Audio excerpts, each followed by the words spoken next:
Hi, I'm Derek Thompson. This is Economics in Plain English, where I answer your questions about business and money. You asked, are the rich getting too much of the economic pie? Now, it's very important to begin any discussion about economic pie with non-economic pie, which is to say, pie.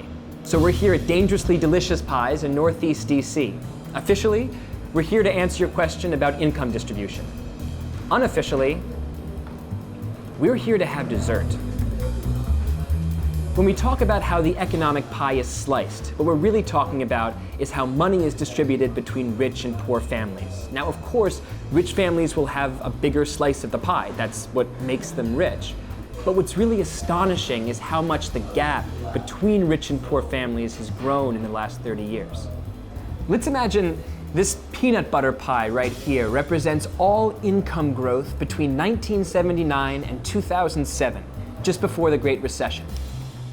In this period, the top 1% of households in the US got 38% of all income growth, this slice right here. The rest of the top 10% got another quarter, right here. The bottom 60% received only about 1/9 of overall income growth.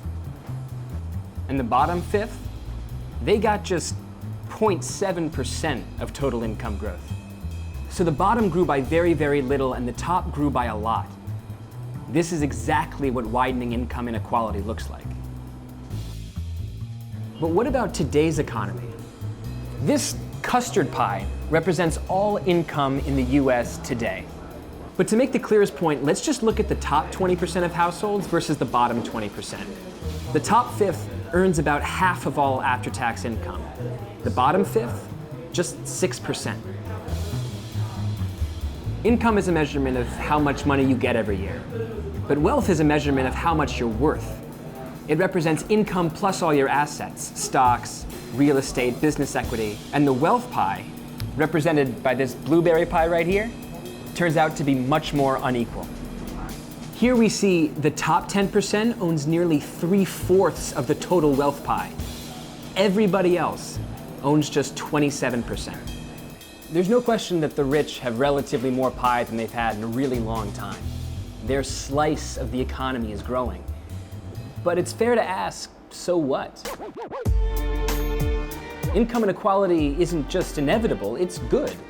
If everybody made the exact same wage, there wouldn't be much incentive to work hard and try to get ahead. So long as the pie is growing for the vast majority of families, why does income inequality matter? Well, here's why.